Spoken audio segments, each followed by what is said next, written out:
Hey survivors, MakeShift here with a big announcement. Our Patch of the Month Club, which is coming up on 2 years strong, has been so loved by our supporters that we've been able to lower the minimum eligibility to our $8 tier on Patreon. Members of the Patch of the Month Club get an original, sometimes exclusive, post-apocalyptic or cyberpunk patch designed by the Wastelander and Neotropolis communities, delivered straight to your hovel, barracks, or underground bunker. Like this month's Wastelander Faction patch, and the upcoming Goathead's Belching Goat Tavern patch, and the dystopian The Future is Bright patch.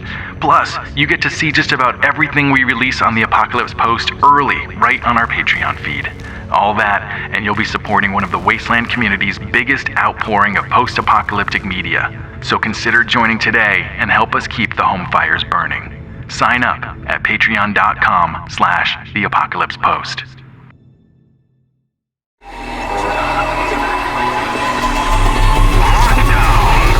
What happened here? We did this ourselves. They're coming. It can't be. Where is everyone? Hello, survivors. MakeShift here. Welcome back for another episode of the Apocalypse Post. Seeing as Wasteland Weekend is coming up on us very quickly. I mean, by the time you guys are hearing this, it's this month. And I'm really excited about it. Ultimately, it's in a couple of weeks if I start thinking about when this is actually going to post, which is kind of gnarly. I'm probably already on the road, or I will be in the next couple of days, because I'm going to be making the cross-country trip. And there's another guy who is going to be making a cross-country trip. I'm not sure how he's getting there, whether it's planes, trains, or automobiles. Probably planes. I don't know. We'll find out in a second. But yeah, we'll both be making that trek across the country to attend Wasteland Weekend 2025, which is year 15. And if you do the math right, we missed 1 year because of COVID, and but ultimately started in 2010. So the 5 is lining up, which is kind of convenient. Anyway, don't worry about any of that. But my guest today is a newer Wastelander. He actually pitched this episode after his first year because he wants to get out there and talk to some of the first years. Maybe it's your first year, maybe it's your second. Maybe you haven't attended Wasteland yet and you're starting to prep for 2026. Doesn't matter, because what we're going to do today is get a perspective from a newer Wastelander who's had to go through the ropes of going for the first time to this event that's been going on for a long time. So he had to kind of dive into the deep end, figure things out, and of course, learn how to survive in the desert when you're thousands of miles away from your wonderfully green home. Anyway, I'm really excited to have him on because he's wanted to share it for a little while. He is a member of the Last Chance Casino, just pledged to the Dukes of the Nuke last year and got paddled in. And he runs his own tribe for an event called Atomic Falls in Oklahoma called Dead Tribe. And he's going to come on to talk to us a little bit about his experience joining Wasteland Weekend. So welcome to the show, Spam. How's it going? Hello. How you doing, buddy boy? Doing so good. I'm so excited to have you on. I know we've talked about doing this episode for 3 years? You pitched this a long time ago. A long time ago, but trying to pin you down is like trying to capture water with your hands. It's impossible. You know what? I'm going to accept that analogy. I am water in your hands. Oh, they call me the rinser. What? we're getting weird now. But yeah, I'm really glad you're on because let's see, we actually got in contact long before you came to Wasteland. Yeah, you've done some art for me. A bunch of the TeePublic t-shirts were designed by you. You've done the Legends of Wasteland City thumbnail icon logo. So yeah, we've been working together a long time. Yeah, I hit you up. Actually, it was before I even went to Wasteland. In fact, it was before I went to Atomic Falls. It was before I did anything. I was more of just a fan, kind of doing research on everything, and kind of hit you up and asked if you wanted some designs, and you foolishly said yes. I did. And they're fantastic designs. Actually, I'm going to make sure that you guys know that in the show notes, there is a link. Want a t-shirt like mine? Check out the TeePublic. You'll find a bunch of Spam's designs in there. And they're really fun. And those t-shirts are pretty great. And they do help fund this show. So just saying. But yeah, so tell me, what first sparked your interest in the post-apocalypse culture, and how did you discover Wasteland Weekend that brought you down this rabbit hole of researching the post-apocalypse? Oh boy. So I've been a costumer for 17 years now. Used to do the con circuit, and usually this time of year, which actually it's going on right now as we record this, is Dragon Con. And it was just kind of getting old for me and my buddy. Okay. And my friend Spectre had been telling me, like, hey, you need to come out to Wasteland. You need to come out to Wasteland. And Atomic Falls, because Atomic Falls had just started up. I was like, yeah. And then I'd gotten into Fallout really hardcore and started doing Fallout costumes. And finally, I found your podcast, funny enough, and started watching that. And then the bug bit me. And I was like, okay, this is what I want to do. This is the kind of crazy stuff that I want to get into. Oh, that's awesome. But yeah, I just started researching like crazy, listened to all your podcasts, went back and listened to the old podcasts. And then, yeah. And had you done been a wild ride? Had you done Atomic Falls before Wasteland, or was Wasteland first? So yeah, I did end up doing Atomic Falls that year first. And really that's where the bug really kind of just went down to the bone. To experience Wastelanders in that community, that first year at Atomic Falls, we got rained out like the very first day. Very suiting for the name. Yeah. Woke up to a complete, like literally my air mattress was floating inside of my tent. No. Yep. Completely floating. That's scary. All of my clothes, my buddy that was with me, all of his clothes were completely drenched. Half our food got destroyed. We just didn't plan for it. And our tent was kind of like a, thrift store find. But then, and he had already been suffering heat exhaustion from setting up camp the day before. And he was like, dude, I might just let you go. And, I'll pick you up at the end of the week. And I was like, let's ride this out. And after, we woke up and kind of were trying to figure out what the hell was going on. That's when all of these different Wastelanders started coming over to our camp. Hey, do you guys need dry clothes? Hey, let's get you set up with a clothesline. Hey, here's some food. Hey, here's this. Like, it was just like inundated with just all of this love and help.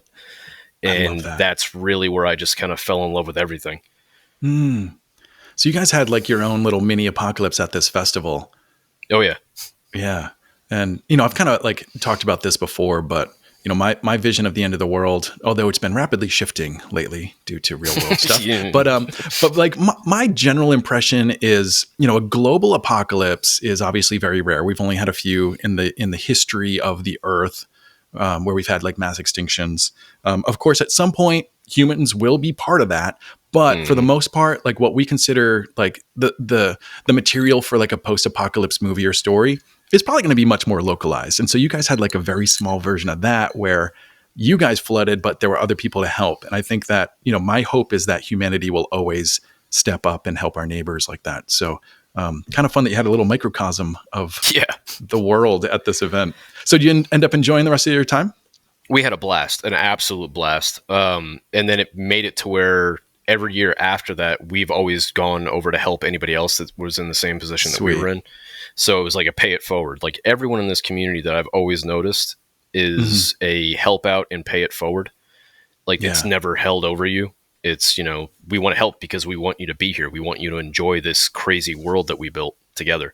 So that's fantastic. I love that. All right. So, as a first timer, what was your preparation like for Wasteland Weekend specifically? And how much did your arts background help you out for that? So the prep work on that, I'm a bit of a nut job. Like when I get into something hardcore. I research like crazy. So I was making costumes left and right, trying to find who I wanted to be. Because that's the main thing is for Wasteland is trying to figure out who do you want to represent? Like, do you want to be a raider? Do you want to just be a settler? Do you want to, be a leather daddy? All that kind of stuff.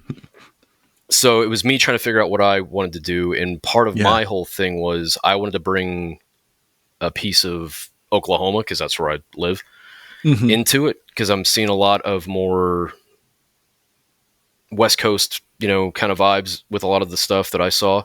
Yeah. So I wanted to bring more of like a, Midwest look. So I had like, greased up overalls, and all that kind of stuff, and boots and whatnot. But then the prep work of how do I get there? What do I need? What supplies do I need? Watching a lot of your videos on, what do you need to know going in for the first time. There was a lot of other stuff that I wanted to get involved with, but I wanted the first year to be kind of my intro and learn from that before I went too crazy with it. Kind of like tribes. Like, I didn't want to join a tribe right off the bat. I wanted to kind of meet everybody. So yeah. And that's like become almost a consensus amongst people about what to do in your first year. A lot of people do get obsessed with like, I need to join a tribe. Do I need to join a tribe, or do I need to bring a tribe? And the answer is no. And we actually recommend that a lot of people show up. Don't try to join a tribe ahead of time, because when you get there, you'll get the chance to walk around. The tribes are super friendly, and they'll be very happy to tell you about themselves. And what you can do is kind of like test the waters a little bit, find a tribe that kind of fits your theme, your aesthetic, and then see if they're looking for new people. Or what can also happen is you'll make friends with your neighbors out in Tent City, and you guys will kind of, discover you have a common interest and maybe form your own tribe that way. Yeah, because that's one of the pitfalls that I constantly see on like Wasteland Central from first years is like, are any tribes looking for people? I want to be a part of a tribe. A tribe could look great from the outside, but you might not mesh with that tribe. Yeah. Go there, experience it, get to know each tribe, see if it's your vibe. Like you said, I mean, hell, even the people in Tent City that you're camping with, you may end up be like, hey, let's make our own tribe. But don't feel like you need to be a part of a tribe right off the bat. Go and enjoy it, experience it, meet all the different tribes, and then get into it. So yeah, and I think some of that might come from like Burning Man overflow, because I know anytime someone's talked to me about going to Burning Man, it's like, yeah, come join our tribe, we'll get you hooked up, because Burning Man is massive. So getting set up with a tribe can be a big help as far as like infrastructure, as far as like knowing some people right off the bat. Having a place that's a little bit more central, potentially. I don't even know if that's how it works. But with Wasteland, it's a very small event. It's a 1/4 mile by a 1/2 mile. So there is no place that's like out of the way, really, unless you kind of want to be a little bit further from the stage, which is you can be on the opposite end, only a 1/2 mile away. It takes 5 minutes to walk. And it's also, Wasteland has a open entrance policy, so you can leave and come back with no problem. So you can make a quick run to California City or a gas station or whatever you got to do and come right back. Whereas I don't think it's that easy to do at Burning Man. So whereas you might want to show up to Burning Man with a little bit more like infrastructure and support, you don't need that at Wasteland, because you can literally haul things away. And California City is a 10 to 15 minute drive. So nice and easy. Anyway. It's about 25, 30. That road takes a while to go down. Oh, I gotcha. I have a Land Rover. I go fast. Yeah, that's why.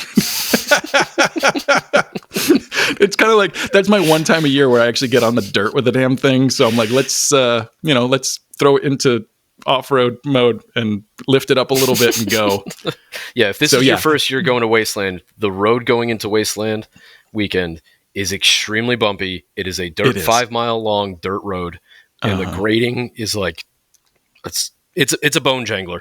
Yeah, it's a washboard 100% of the time when it's not sand trap and dips, and sometimes there's garbage sticking out. So honestly, don't drive it fast. Follow Spam's advice on this. Your suspension will thank you. Yes, absolutely. Yeah, and that's actually what most likely tore up my camper a couple of years ago when I got stranded. Was that road can tear into your stuff, and if you are hauling, extra slow. Yeah, you'll know when you see it. And go down California City Boulevard, not, what is it, Rosewood? Claymont. Don't go down Rosewood. Don't go down Claymont. Yeah. There are maps on on wastelandweekend.com for how to enter appropriately. And yeah, you want to take California City Boulevard, because the other route, which Google might recommend you do, is for emergency vehicles only. Yeah, so keep that clear. All right, so besides not being too worried about joining a tribe, what else would you recommend? And I would love your perspective on, being from the Midwest and going to the desert for the first time. Were there some special considerations for that? So the huge thing is, like, the Midwest is where I'm at is extremely humid. Mm-hmm. And so going to Wasteland is completely different, temperature change. It's still hot, but it's dry heat, and I know the old joke is, well, it's dry heat. Dry heat will sap you of all moisture in your body without you realizing it. So prepping before the weeks leading up, drink as much water as you can to lead up to that, to keep your body hydrated, and plan to drink more water than you think you're going to. Yeah. I don't care if you're living in Texas in the dead of summer and you say it's hot all the time. The Mojave Desert is a different animal. Yeah. So get used to that. If you want to, you can actually do what I used to do when I used to work in a production plant. I actually run my AC less to kind of prep my body more. Yeah, that's a good move. And it just lets your body acclimate. So it's not a complete shock when you go from, AC over to, heat. So, right. Yeah. And, I remember reading years ago, the human body acclimates to heat faster than cold. So it does but it still does take a few days for your body to kind of readjust its processes for the heat. So those first few days are incredibly important for you to be like extra hydrating. Chapstick with SPV. Yes. Did you know that chapstick without SPV does the opposite of SPV? I didn't know will that. actually it'll dry your lips out faster if you don't have the sun protection on there. Okay. Because it's like amplifying the sun's rays or something like that. Ask a doctor. But yeah, SPV, really good stuff. Did you figure this out when you were doing Eli's cat oil lip balm? Oh, shoot. That's a good... Oh, no. Because that stuff isn't SPV. I mean, still, like, lip balm is better than not because you're just going to dry out. But if you can get... What's that? It helped me a lot, trust me. Oh, good. Good. I'm glad. Yeah, because your lips will get dry. So having something on there is good, but especially if the sun's hitting your face, yeah, you're gonna want some SPV, and definitely for your skin too, especially like the what do we call it? The UV factor, can be incredibly high out there because it's very unfiltered light. Yeah, I think last year was the record for the most consecutive days. Oh my gosh, yeah, it was like the longest amount of heat. Like it never broke a record for the hottest day, but it broke records for the hottest over the course of the weekend, which is, it was wild. Yeah. Build last year was brutal. Yeah. And then did it cool off for the event? I don't remember. Everything starts to blend together. It got a little cooler. Cause I remember, again, like I was trying to figure out, what was going on at night, but cause the weather ended up being great at night, but yeah, that's the crazy thing. So yeah, we can get 30 to 40 degree swings in general. Sometimes even more if there's like a front coming through. But yeah, if it's 100 degrees during the day, it'll be 70 at night. Perfect. If it's only 80 during the day, we're talking 40s and 50s at night easily. And so it can get rather chilly, but the days will be really nice. So, it works one way or the other. I, along with a lot of people, prefer when it's really hot during the day because then the nights are a little bit more fun. Except 2 years ago when it was freezing cold. Like it was brutal cold. Didn't like that. Nope. So always plan for not just hot during the day, but always plan for cold at night just in case. Bring something because I did not plan accordingly that year and I suffered for it. Yeah. And you find out really quickly that your like military jackets do not insulate. No. They're not made for that. I was living inside of my friend Red's wool trench coat though, so that actually did help. But like, I'm just like huddling around with her, and everyone's like, "Oh, you guys are such a cute couple." And we had to like, we're friends. We're just trying to stay warm. Shut up. Shut up. Yeah. There's a lot of platonic cuddling at Wasteland. That's okay. But yeah, also keep in mind that if you're going to do a sleeping bag, the temperature rating is the survivability, not comfort. So if it says it's a 30-degree sleeping bag, that means there's a good chance you'll survive, but you're going to be rather uncomfortable if it does get pretty cold. So anyway, were there any other all right, so big humidity difference, big sunlight difference. Was there anything else that you kind of thought about in particular about going out to the desert, or what's really kind of come in handy for that? I mean, overall, again, it was trying to plan for everything.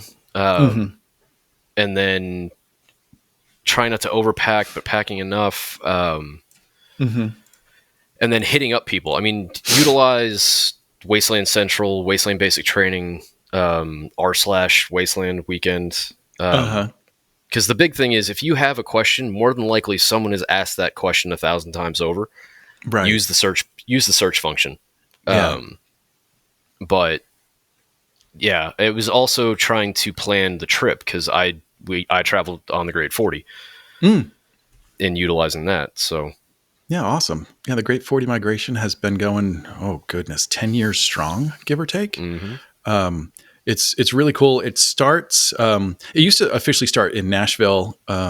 Now the official meeting point is Albuquerque, New Mexico, because that's where the people running it go. But there are unofficial groups that will start further east than that. Yeah, because I know one of the stops is in... Oh, I'm sorry. No, go ahead. Yeah, because I know... Yeah, Oklahoma is one of the stops. Oklahoma City is one of the stops, yeah. Yeah. And so... Yeah, if you're interested in joining, there is a Facebook group called the Great 40 Migration. So search that out. And it's a really nice way. Like, since you've been a member of it, like, how has it been? Has there been a lot of support? Have you had vehicles break down? What's it like being on the Great 40 these days? So the one big misconception with the Great 40 that a lot of people don't realize is it's not one big caravan. It's not like it's a caravan of like 40, war vehicles all traveling down the Great 40. The main consensus that we tell everybody in what we were told when we first joined up was we have certain meeting points on specific days. Oklahoma City, Albuquerque, Winslow was one of them. But everyone kind of takes it at their own speed. So not all those vehicles can go, 75 miles an hour. Some of them, like Atomic Annie, can only go 65 tops. Yeah. So a lot of people, what they'll do is they'll group together in pace with themselves. And then other people that are going like 85, 90, they're going on ahead. And then everyone just meets at a certain point. Okay, I know gotcha. Every year there for the while, we were all meeting in Winslow, Arizona and had dinner together. And that's where I met a bunch of the Great 40 people. Cool. And then I actually, we slept in our van in the Winslow Walmart parking lot with a bunch of other Great 40 people. And that's where I met people that I'm still friends with to this day. Like it's those Wastelanders that you meet. Some of those people will be your friends for life, just in a random off chance meeting. Yeah. Well, that's really cool. I didn't know that about the Great 40. So it does make sense. But still, I know that when I follow along with the chat, there'll be people talking about like gas prices and cool spots to eat. And like, is there traffic? If someone does have a breakdown, you could share in that group, and then someone coming behind you could potentially assist. Right. And that's what I try to do because I go early to help with build for the Last Chance Casino. So I'm leaving a few days earlier than most people from the Great 40. Yeah. So I usually give them a heads up like, hey, this section of construction is terrible. If you can find a detour around it, do it because it's a nightmare. Perfect. So yeah. Yeah. Awesome. So that's another one of those options. Another Facebook group you can join is, what do we call it? Boot camp? No, that's not right. Wasteland Basic Training. Yeah, that's the one. Wasteland Basic Training. A really good spot. And that's a page where you can ask more of this kind of like stupid beginner questions. And I'm not saying that they're stupid questions. I'm just saying like if they feel stupid to ask, go to Wasteland Basic Training because that's where we're more used to talking with people that are coming for the first time or have questions about kind of like how things work. Whereas Wastelander Central, they do a lot of announcements on that page. So a lot less Wastelander conversation makes it through onto the page. They try to keep everything kind of parsed out to all the different groups. So Wastelander Central, generally that's a great place to get updates from staff, that kind of thing. But go to like Wasteland Basic Training for first year stuff. Go to Tribe Missions and Lore. It's another Facebook group if you want to like talk about your mission or coordinate with other tribes. But yeah, really good resources on Facebook, which is unfortunately still our best place to like talk about all this stuff. Yeah. I know that the Discord is there. I haven't been on the Discord a whole bunch, but I understand it's kind of chaotic so far. It's okay. It's okay. It's okay. Yeah. But yeah, it's still, like Spam said, use that search button because there's a lot of stuff that we've shared over the years that if you ask again, that might not get put on the page and they might just tell you, hey, use the search button because we've talked about this.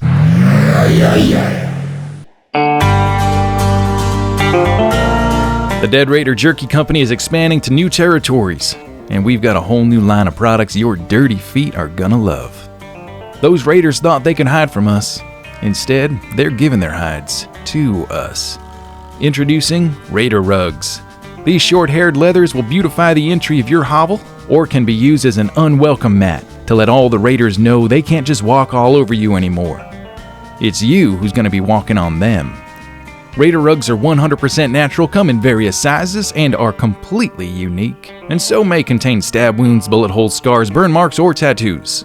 The skinny raiders will make a good runner for a hallway or the end of your bed, and the larger raiders are great decorative area rugs. And for every raider rug purchased, we'll go out and kill another raider, which is just good business economics, and you'll be helping make the world just a little bit safer for all peaceful wastelanders out there. Dead Raider Jerky Company's Raider Rugs. We've got skin in this game. You mentioned the Lashkins Casino, which is, of course, known as the sketchy gambling tribe of the Waste. The biggest casino, the oldest casino. And what do you guys say? It's the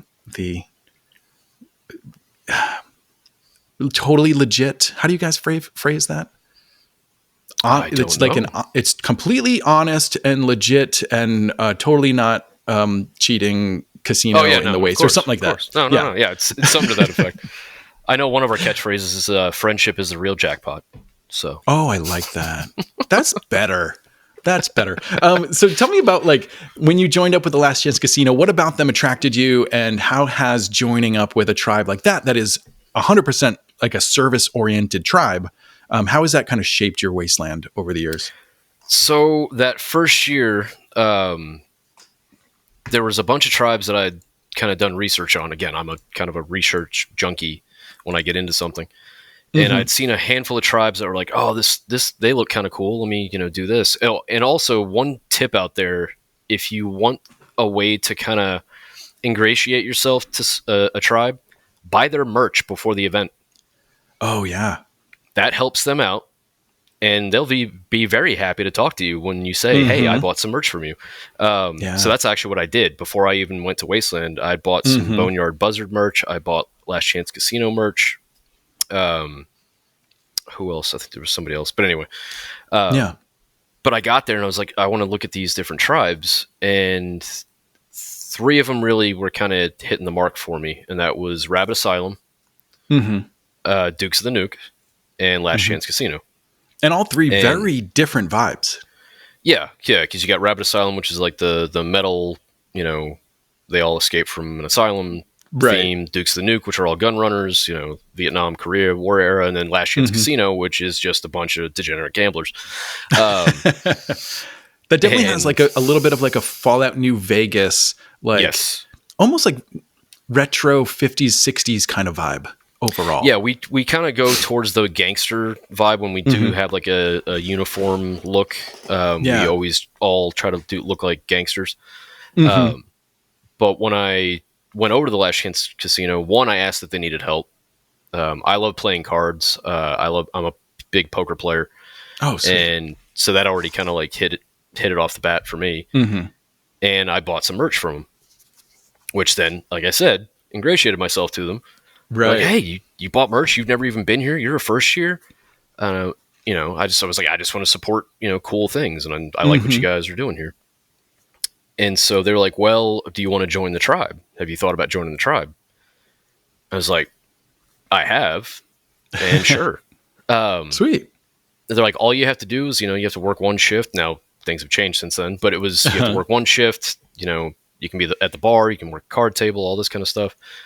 And what the cool thing about the casino, unlike a lot of other tribes, we're only open for 4 hours a day. Yeah, because you guys kind of do the sunset till till whenever shift, right? Like 11. Yeah, it's like 7 is when we open and we close at 11. Cool. So it's really helpful if you really want to enjoy the event. You can go work a couple shifts and then you're done. You can go off and enjoy everything else. But you can, work those shifts, have a good time, meet people while you're dealing cards. It's a great way to interact with people and be a part of everything. Yeah. But not be stuck there the entire day. Totally. If that makes sense. Yeah. And do you find, I find a lot of people that are Wastelanders for various reasons find that having a job, having volunteering for something, basically having something to do is a really great way to experience the festival. Is that something that kind of like helped you to find, new perspective on things there? Oh, definitely. I mean, like one of the things I love doing is just helping. I always love helping people. So that's one reason why I asked them about it. And so again, being a part of it and helping out by also then providing entertainment for people is just an out of this world experience. I mean, no offense to Big Disco, but my blackjack table on Saturday night is hopping compared to his. Take that, Big Disco. We were chanting "Disco's table sucks" like last year, like funny. Over and over again. They were throwing bottle caps at him.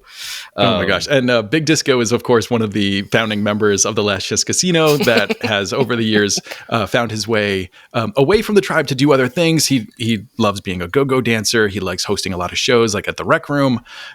So yeah, I mean, people just kind of like evolve and figure out, change how they interact with the event. And so for him, he's kind of distanced himself a little bit with Last Chance, but still participates a heck of a lot. Oh yeah, he's always over there. I mean, it helps that the Rec Room is like right across the street, so we get to heckle him all day. Yeah, and he was the one that married MakeShift and Shepard a few years ago for legal reasons. I was there. I was the doorman as that was happening. That's right. That was so fun. Oh my gosh. Yeah, we weaseled our way out of some legal issues by getting married, which was hilarious. But the cool thing is, if you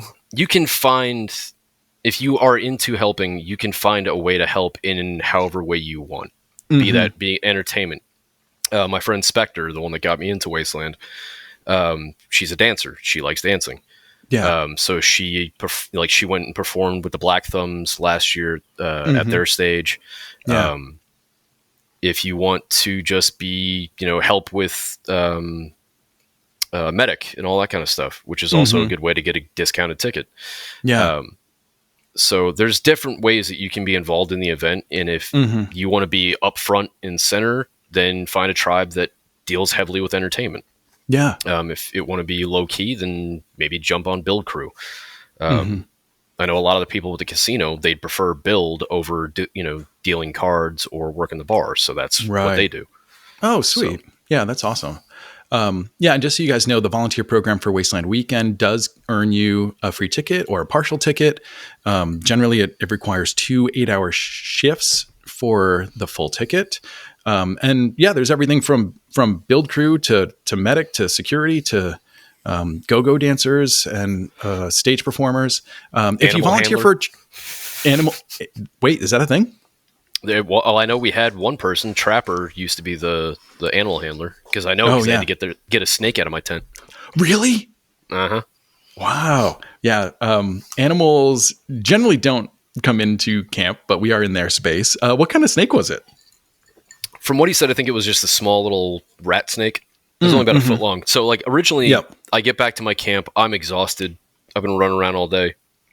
And everybody's standing outside of my tent. And I'm like, what's going on? Like, oh, there's a snake under your tent. I'm like, great. And it's not like I'm in an enclosed tent. I used to sleep in a carport, so the bottom of it you can actually get through. Yeah, it's just dirt. Yeah, it's just dirt with a tarp that we put down.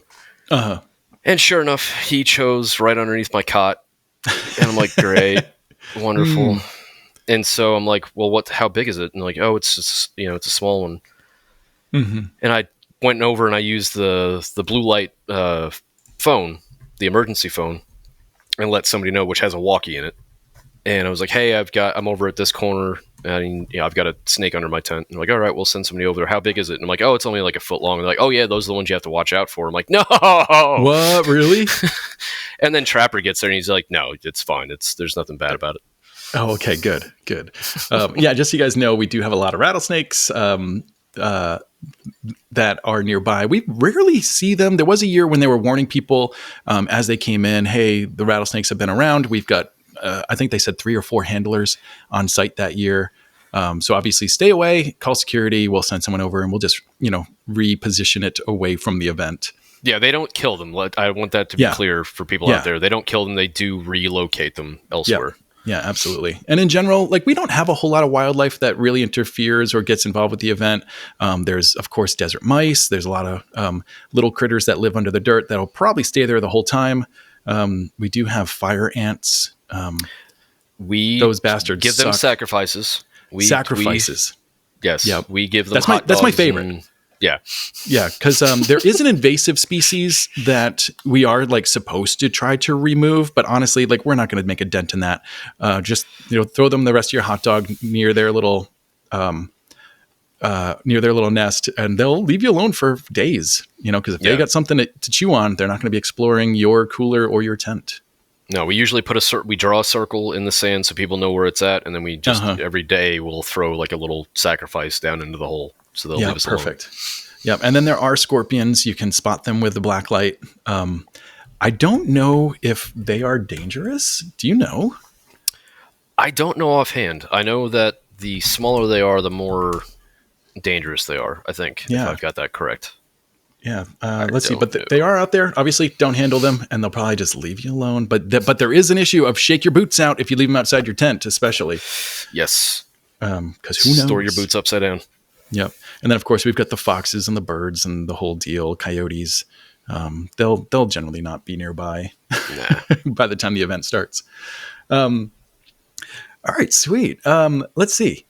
So talk to me a little bit about your impression the first time you showed up. Because coming from Atomic Falls, I know that event is a few hundred people. When you get to Wasteland, it's a few thousand. We pushed right around 4,000 last year. So what was your how did it strike you first showing up? What was overwhelming and what made you feel oh wait, now I'm home?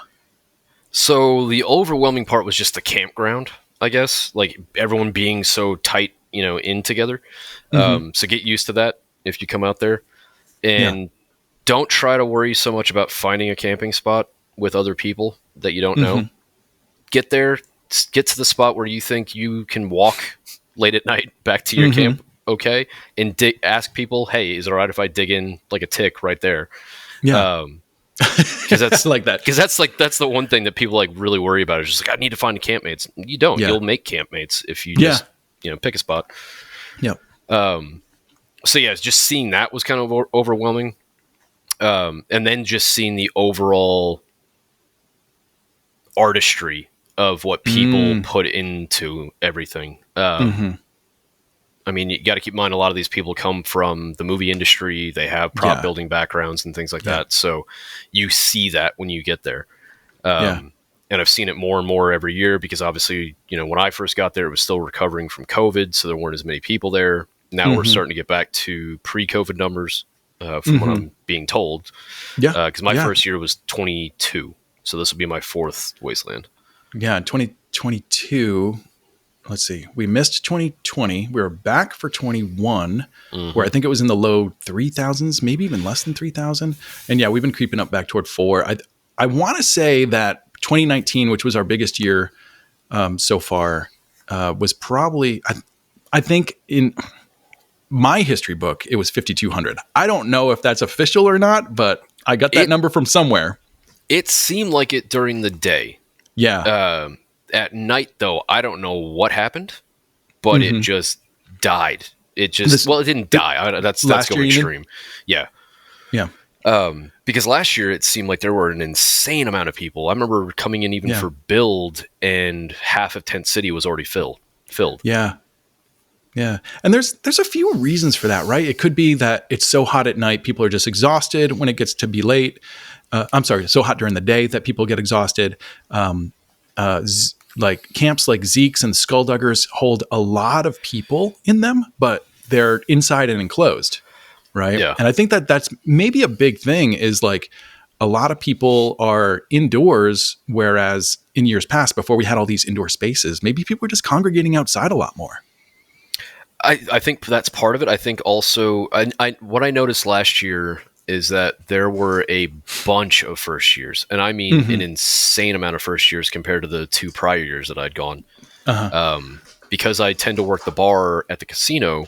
Okay. Where you have to constantly, you're telling a joke or whatever to get caps from us.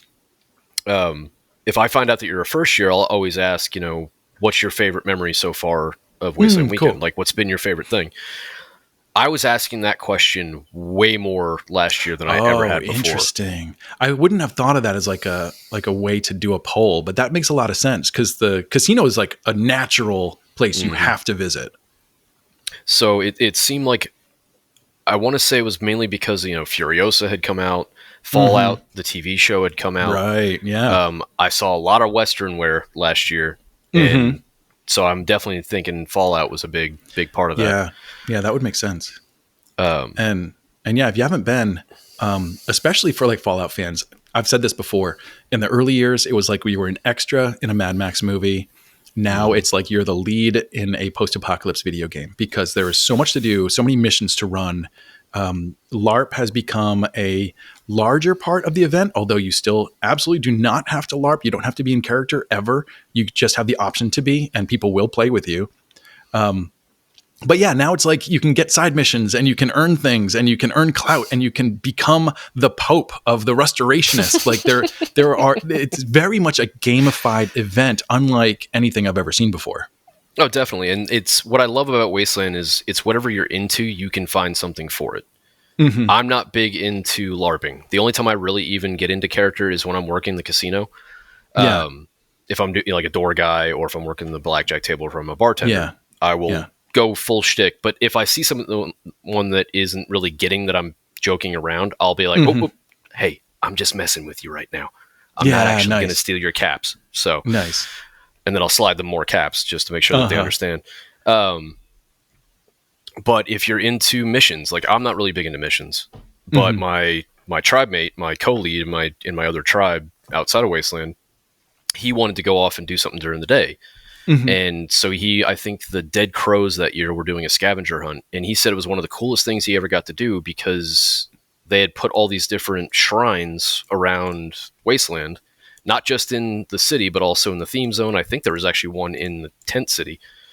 And it was a great way for him to figure out the lay of the land. He got to go to tribes that he probably never would have gone to before. Right. And I know the Faceless Merchants with their trade route, that's another way to do it. Zeke's, which I unfortunately know won't be here this year, but next year, I would assume, Kegger with his first year pub crawl. That was great to be a part of. Like I went and did that, and that was a great way to meet all the different tribes and get to know everybody and see what's going on and that kind of thing. So that's awesome. And a lot of the different missions are geared for people with different wants, right? Because you've got the post office that's having you deliver mail, and that's just a wonderful like delivery mission. Go find this person at this particular camp, or find them out in the wild if it's possible. And that was really fun because it helps you meet people.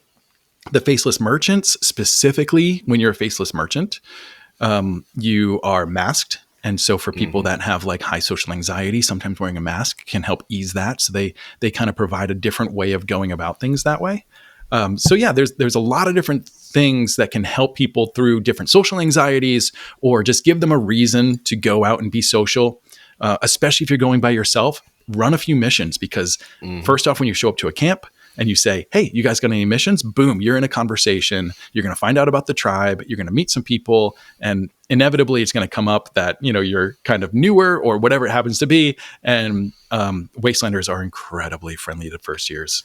We're just so excited that people are coming out. I remember my first year, and again, I went hard. Like I went crazy with my costume because I come from a costuming background. Right. And so every time somebody found out, like, you're a first year, what the fuck? I'm like, it's what I do, man. I'm sorry. Yeah.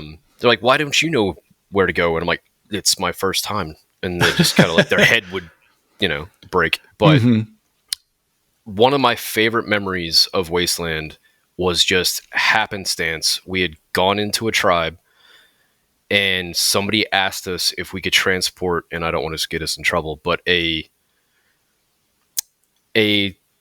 device that would accelerate at a very, can I say the B word? Yeah, of course. Okay. So it was the bomb program. It was the IED bomb exchange program.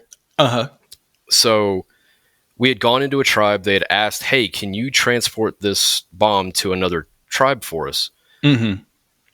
That set off a whole chain of events for that. It took up like 6 hours of our time, and we were having a blast. No pun intended. Whoa, sweet. It ended up to where. So what it was is that game is for specific tribes, and I guess the rules change every day. It's not the same rules every single day. It's a slightly different game every single day. Whether it's one day you plant a bomb, the next day you're trying to steal a bomb, right? Yep. So the day that we were doing it, it was the tribes couldn't touch it. The bombs were lava. Okay. So only non-tribe members could touch the bombs. Oh, sweet. And it was amazing. I kind of wish they would do that every day to get all the the regular non-tribe people involved more, because we ended up making so much barter from that game because we ended up with, I think at one point we had 4 bombs. And we walked into one tribe, and the whole shtick then became, how much is it going to be for us not to leave this here with you? Okay. And so then they would give us barter. And then before we left, we were like, and now how much are you going to pay us to take it somewhere else? That's awesome. So at the end of the night, because I guess it was, I think 11 o'clock at night is when the game stopped for the day. And there's actually like a group of people, like the marshals, that would go around checking each tribe to see how many bombs were at that, Right. And so we ended up going over to Zeke's because we heard Zeke's wasn't playing nice. And we had, I think, 3 bombs at that point. And I had one. In fact, I had the Dukes of the Nuke one. I wasn't a Duke yet, but I had the little dinosaur. We had another one that was a teddy bear that we called Bombushka. Oh, I love that. Yeah, we wrapped it in like a rag. Yeah, I wanted to call out Blue. She runs the IED program for the Dukes, and she put together all those dinosaurs, and they're just super fun. I mean, the IED game is just awesome. But yeah, anyway, keep going. But so we ended up going over to Zeke's, and I walk up to the bar. My other 2 friends, they're sticking with each other, and then I had a third friend that stayed out. And what we were going to do is we were going to go one at a time up to the bar and drop off the bombs. We weren't going to barter with them. We were just going to leave them because it was getting close. I think it was like 10:55, I think, when we walked in. And I walk up and I'm like, hey, I just need a drink. And I can't remember who was behind the bar. I don't think it was Scorch, somebody else. But she looked at me and she's like, what's that in your vest? I'm like, oh, this? Oh, don't worry about this. And she goes, this motherfucker's got a bomb. Get him the fuck out of here. The problem was she's asking a whole bunch of tribe members. The tribe members can't touch the bomb. And all the patrons that are at Zeke's at that time, because it's now getting close to 11, aren't exactly all with the world at that time. Right. And I have no idea what the hell she's talking about. And so she's shouting, get this piece of shit out of my bar. And so while that's happening, then she sees my 2 friends, one of which is holding Bombushka, and she's like, what the fuck? Get her out of the bar. And then they spin around. My friend Naps is just like, spam. I'm like, I don't know you right now. And she's like, help me. And I'm like, you're on your own. I got my own thing to worry about. Oh my gosh. And then my friend Half Off comes in, and he walks up to the bar, and he starts like rubbing his chest. Well, he's rubbing a pipe bomb. And he's like, how much can I get for this? And this just makes the bartender's head just melt. She has no idea what's going on. She's like, where the fuck are you guys coming from? Why are you all bombing our bar? And then she looks down, and she's still trying to get people to get us the hell out of there. And she looks down, and it's now 11 o'clock. And it was hilarious. She went from flipping out to a light switch going, well played, guys. How can I help you? Oh my gosh. Yes. Well, then we found out that the next day, I want to say it was the Ash Syndicate, the Black Ash Syndicate. apparently paid off 5 other people to launch 5 bombs over the walls of Zeke's at the same time that we were doing the same thing at the bar. So apparently Zeke's got hit by 8 bombs all at the same time. That's hilarious. But oh my yeah, gosh. no, it was a great time, and I that was one of the few games that I got into and had a blast doing. Yeah, awesome. I'm going to take a second, just as a little aside, since we're especially talking to first year. So there are a lot of games that are being played at Wasteland, and a lot of stuff that is getting taken, bartered, planted, that kind of thing. If you are not involved with the games, don't take the things. Generally, there are markings on the things, and we're trying to get more tribes to like actually have instructions like this is part of a game. Don't touch unless you know what you're doing. But in general, like stealing anything, even in character, is obviously a big no-no. And if you do find something that looks like it's part of something, but you're not part of that game, go find out what the game's all about before you get involved with it. So just leave things where you find them. As someone who has been a victim of that, yes, do not do that. And do not climb the Thunderdome when they're closed. Oh, what happened? The belt that I made you for the Apocalypse Post, the big belt. Yeah, somebody actually walked into the casino, stole that, and then climbed to the top of the Thunderdome at like 3 o'clock in the morning and attached it to the Thunderdome. I didn't know that. Whoa. Yeah, if Death Guild had found that out, I don't think they would have been very happy either. Yeah, no kidding. So, oh, yeah. Don't climb on things in general. I know it's a big thing at Burning Man and stuff, but at Wasteland, it's a big no. Yeah, don't climb the Thunderdome unless they're open and you see other people on there. Yeah, exactly. Yeah, because there's a lot of towers and stuff that are for the tribes to climb, and that's it. That's the general rule at Wasteland at this point. Shut up. I wasn't there. I was at the. Neither was I. I just heard the stories. Yeah, I know. Yeah, that's why we don't have wooden structures anymore. That's why Wasteland doesn't look as cool anymore. It still looks plenty cool. Yeah, and it was during the 2016 like major sandstorm that I wasn't in the camp, and certain precautions weren't made. I'll own that. No one died. No one got hurt. So we'll just make Wasteland safer and move on. So you talked a little bit about bartering. From your perspective, talk to me a little bit about like how bartering works at Wasteland, and should first years think about bringing something to barter? Definitely. And I know a lot of first years, again, this is one of the pitfalls is, we all talk about bottle caps, and a lot of people will show off like their personalized bottle cap. Mm-hmm. That is more of the way I look at it, like a business card. That's your way of exchanging, hey, this is me, and leaving that impression with somebody. And then somebody gives you their business bottle cap, business card bottle cap back. That's not really barter. Sometimes some people will, be like, okay, it's your first year. You didn't really know, and we'll barter with you. Yeah. But the best thing to bring for barter, and I know I love it personally, are trinkets. Just itty bitty little things that I can pin to my vest, my battle vest. I know right now I'm trying to make some Mothman keychains for my partner. Oh, cool. So she can bring those for barter because it'll be her first year. Yeah. But yeah, like the smaller the better.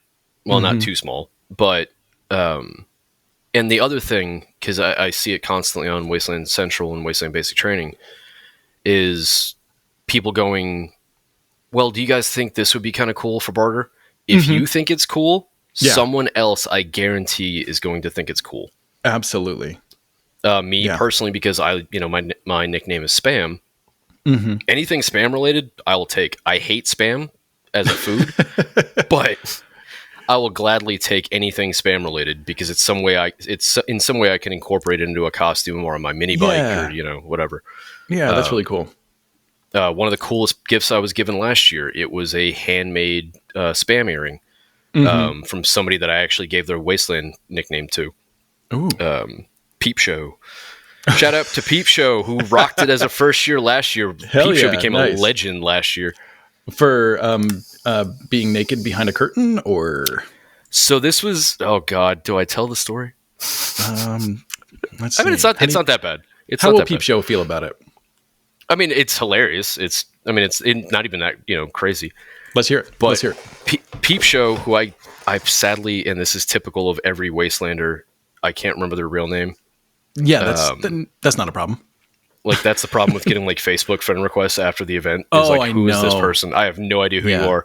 Yeah, and a lot of people's Facebooks are also like their family and friends, and they're non-Wasteland friends, and then their workmates. So they don't necessarily have their Wasteland persona as part of it. But then a lot of Wastelanders have a specific profile that is just exactly their Wasteland profile, which thank goodness Facebook opened that up again, because they used to be like, you have to use your real name, and people were like, but I don't want to. But it was during build, and I went to go use the Porto, and prior to that, this first year was talking about how they didn't have a Wasteland name yet, and I was like, don't worry about it. It either you can pick one, or someone will give you one. It'll come to you. And he's like, yeah, I know, but like I really want one, but I just don't want somebody to like give me a crappy one and all this kind of stuff. Like, well, you can always say no. You don't have to take it. Fast forward, I go to use the Porto, and I go to open the door, and there's Peep Show going full, relieving themselves. And I immediately slammed the door, and I yelled back to my camp, and I was like, first year's got a new Wasteland name. Nice. All hail Peep Show. Oh, hell yeah. All I heard from inside the Porto was, fuck. And at first they were like, I don't know about that, man. I don't know. And then from what I understand is they were chanting Peep Show's name at the opening gate ceremony on Wednesday. Oh my gosh. Yeah. So that was before Wasteland. So they had it by the time the event started. Yes. That's fantastic. Oh my gosh. Somebody as a gift got him like one of those old like copper brass sculpture things, and it was an outhouse, and somebody had actually made a little knitted doll to put in the outhouse. Stop it. So, I mean, they ran with it. Like, they finally were cool with it. But, okay, cool. And since we're on to, like, nicknames and Wasteland names, one of the questions that comes up a lot on, like, Wastelander Central and basic training, how do I get my name? Do I need to have a name ahead of time? Can I name myself? What's your feelings about that? So I was in that boat. Like, I thought I needed to have a Wasteland name, something that, fit the whole thing. And like my whole persona with my outfits that I was making, everything had like shotgun shells over it. Like all of my stuff had shotgun shell decoration and all this stuff. So I went by Bucktooth with an F. Bucktooth? Bucktooth. Bucktooth. Yeah, not Butttooth. Jesus. After a few drinks and a pack of smokes, maybe, but yeah, that makes more sense. but Bucktooth is what I was going by.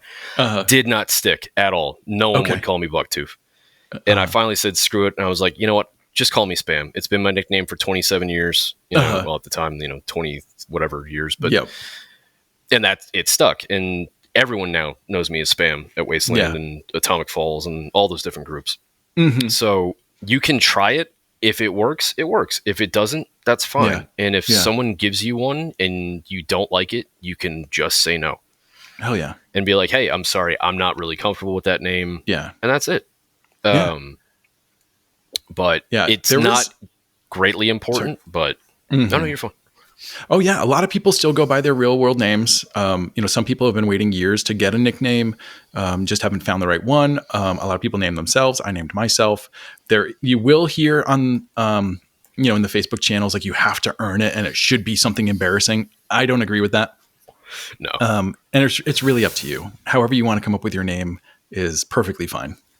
I've given out 4 Wasteland names so far. All of which have stuck, but none of them are like other than Peep Show because of the situation. But like one of them, like one of my tribe mates now in outside of Wasteland, part of the Dead tribe, we call him Mikey Bam Bam, and that's because he looks like a healthy version of Bam Margera. Oh, that's so we funny. call him Mikey Bam Bam. Not to be confused with Mickey Bam Bam of the Skullduggers. That's Mickey Bang Bang. Oh my God. I am editing that out. That was, how did I just, you know what? It's staying in. Mickey Bang Bang. We've been friends a long time. I should know better. Just when he said Mikey Bam Bam, it sounded so familiar. And I used to be called Mickey when I was a kid. My mom would call me that as a nickname sometimes. And so, Mikey and Mickey are basically the same thing to me. And then, you're Mickey Bang Bang, and Bam Bam sounds a lot like that. So I'm sorry. Will you still be my friend? And I'm I'm giving him a that. virtual shovel right now. Oh my God. Sometimes this is just how it goes. So, well, it's confusing for me because we have at Atomic Falls, we have Boom Boom. Okay. Bang Bang. who's not Mickey Bang Bang. It's different Bang Bang. And then we have Mikey Bam Bam. That's funny. So now we need to get like a Blam Blam or something. I have no idea. But it's just like getting out of control. But yeah, so between Mikey Bam Bam, I almost screwed up. Mikey Bam Bam, Peep Show, Snapshot, and Try This. Try This is one of my favorites. But anyway, that's a nice one. And that's also a good smattering of Wasteland names that people can kind of like think about, because there's a lot of different ways that you can make your name, and some of them are not necessarily nouns or name like. No, like sound effects work, adjectives, onomatopoeias, yeah. But yeah, so don't worry about your Wasteland name. One will come to you, or you can name yourself at any time. I will add in, if there's a way for you to add your name to your costume. Holy crap, does that help? Yes, it does. Every single one of my vests has spam on it in an obvious spot, not like it's a decoration of spam, but it's a name badge essentially. Yeah, I think the first place I look is like the breast pocket kind of spot. Yep. And the next place that people like to put their names is over their shoulders on the back. Like and both rocker. of those are such a huge help for like remembering people's names, because I just quick glance. Oh yeah, that's your name. Mm-hmm. Yeah. And again, it's funny how I will not remember your real name to save my life. Again, people that I've been friends now for years. My favorite being Shitbag, the one that I met on the Great 40. Who's a dear friend and is an amazing human being. She's awesome. She's helped me out in like rough spots. But yeah, she goes by Shitbag. One of the best people in the world, biggest heart, but she goes by Shitbag. So I love that. That's hilarious. That's fantastic. All right. So hopefully everyone out there, gets your name at some point, but again, don't worry about it. Let's see. So another big thing about going for your first time is, yes, we are in an isolated environment. There's by the way, no running water, no electricity, no sewage.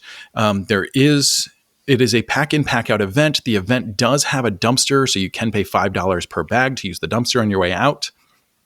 That can add up really quick, so plan on bringing bags home. But yeah, it's kind of really there for people that are not necessarily going home to like, Los Angeles or California City, that, and you don't want to travel 3 days with garbage in your car, or like steal someone else's dumpster. So yeah, there is an option to drop some trash on the way out. Just bring some cash for that. But along with packing it out, packing in. So it's important to find the right balance of bringing enough to be self-sufficient, but not bringing too much. Talk to me a little bit about, how you've kind of like honed in on the right amount of stuff to bring. God, that first year we brought way too much crap. Way too much crap. Mm-hmm. And at the time that Dollar General in California City wasn't like a full-fledged grocery store yet. Yeah. That because didn't now it's a happen, Dollar General market. Market, yeah, which is a huge help. Yeah. But yeah, we had bought so much food that we never ate. Drinks that we never drank.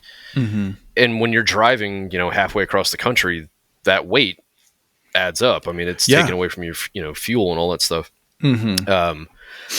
Things that I thought I would barter, things that I thought I would wear, all that kind of stuff. Your first year is going to be a huge lesson of what to do and what not to do. Yeah. Don't underpack. I mean, I understand if you're flying, that's a huge, thing where it's like, I have to bring certain things, but if you're driving, don't overload yourself. And you realize that if there's anything you need, you've got people around you that would be more than happy to help you. I'm not saying rely on them.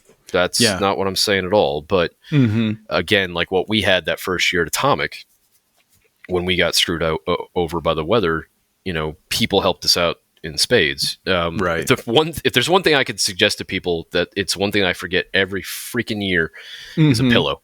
I forget my pillow really? It's become a running joke at this point. I now own like 10 regular pillows. That's because hilarious. I've bought them for multiple events. I forgot it for Aftermath, multiple Atomic Falls, 2 Wastelands. I forgot a pillow. So usually what I do is I make a checklist of everything that I have, and I highlight it. I'm actually anal, and I laminate it, and I highlight it as I'm going over it, just to make sure I know what I have. But I would say wait to grocery shop until you're closer to the event. Absolutely. Don't bring all that with you. Yeah. Plus, when you go through California, there is like you can't bring fruits and vegetables over the border. I've never been checked, but no, they're bad about that. But yeah, they're pretty bad about it. I think we had a banana sitting on the front dash of the thing that we forgot about, and they were like, "Yeah, go ahead." Yeah. Ultimately, they're looking for like massive quantities. But yeah, you're not supposed to bring fruits and vegetables, even though most of the food that like I get here in Tennessee is still from California. Like I'm just bringing it back, but they don't want invasive species making it back to California. So yeah, shop local, and especially for firewood, even more so for firewood, because definitely for firewood. Yeah. And you can don't be mad if someone tells you that you can't have a fire. Yes, that's a good point.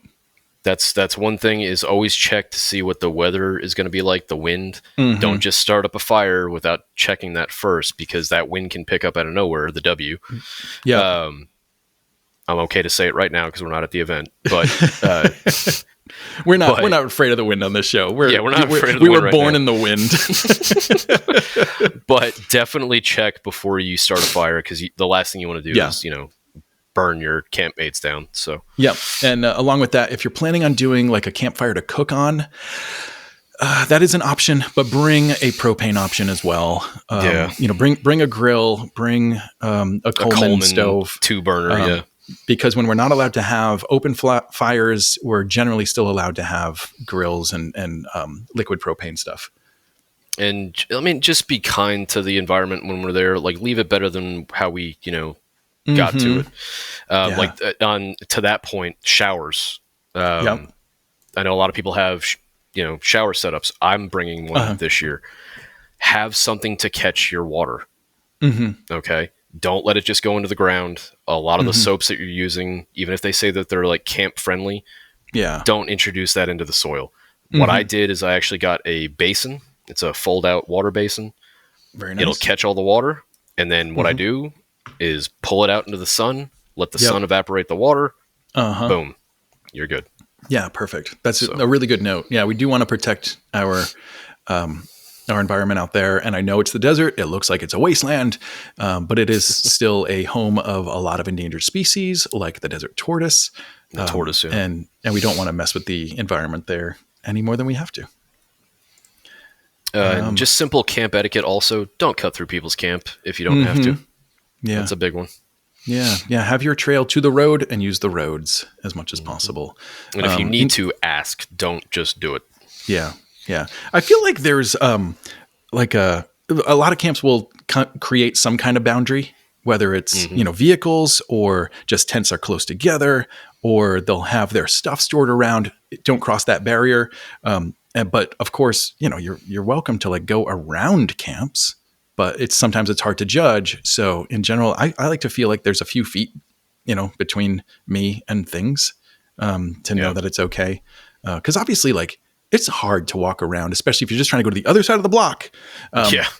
But what you'll end up seeing is there will be common areas where people will cut through, especially to get to like portos and stuff. Use those, but don't go walking next to people's tents and stuff. Like, because you don't know if someone's in like a state of undress, and exactly. There's nothing like changing in a place where you feel like you're out of view, and then someone just like coming around a car and just like, you're 10 feet away from me. How are you here right now? But yeah. And then of course, with a lot of tribe camps, it's like we're welcoming you in. And at this point, if the lights are on, you're generally good. If there's like a chain or something in front of the door and the lights are off, they're closed. So stay especially cutting through. Don't cut through at all in the city. If you're inside the city gates, there is not cut through spots. Those are not for you. Those are for the actual tribes in the city. Exactly. Yeah, and there's nothing to cut through to in the city. Like, no, you're going into people's personal spaces at that point. Exactly, and it's just that we're not only worried about privacy but also security. The tribes bring a lot of stuff that they don't want stolen, and if you show up in the backstage of someone's camp, they are not going to think the best intentions potentially. So. Yeah, I know when we were at the Dukes last year, like it was a fetish party going on, and just like a bunch of leather daddies started walking through the camp. I'm like, where did Mongo? Were you doing something we didn't know about? No. Yeah, right. Yeah. So that's a really good note. And while out in Tent City, there's going to be people that camp in the middle of the block that kind of have to like find their route, but just talk to people and set your routes and. Just be respectful of people's space. Cause I know like, especially when it's really hot, you're like, oh man, it's right there. I just want to go that way. But yeah. Let's see. What do you think? Like, how should people plan to spend their time at the event? And this is it's a very broad question. It's very hot during the day. But that's also when a lot of activities are. So like, what do you think people should be trying to do? Let's just stick with daytime for now. Like, what kind of activities and stuff should people be looking for during the day? So daytime, it depends on what you're going for. If you're perfectly okay walking around in the dead of the heat and all that stuff, then go find a quest. Go to the Faceless Merchants or the Dukes of the Nuke. I don't know if the Dead Crows are doing the scavenger hunt again this year or not, but that's a good thing to do for that. I know a lot of other venues during the day are doing variety shows. They're doing burlesque shows. They're doing talent competitions. Yeah. There's so many things to go and see and do during the day that it's impossible to do all of it. Right. And understanding that before you go helps out a lot. Don't get anxiety trying to say, I'm going to do this. It's not going to happen. Right. And one of the other things to combine with that is that just because it says it's going to start at such and such time does not mean it's going to start at such and such time. Right. Wasteland time is a thing. Even though if it says 1:00 in the afternoon, it might not start until 1:30, 1:45. Totally. But still go there if that's if that's the thing you want to do, go there and eventually it will start. But if you're trying to pack in, like if you're trying to make an itinerary for your day, that itinerary is going to go out the window pretty fast. Yeah, and it should. You should definitely plan to be open to like something grabbing you. Maybe there's a scene that's happening that you can jump into or enjoy. Maybe you hear someone playing music on the side of the street. I feel like a good rule is to give yourself like one or two things a day that you really want to do, and do those. But leave yourself open to like Wasteland kind of taking hold of you too.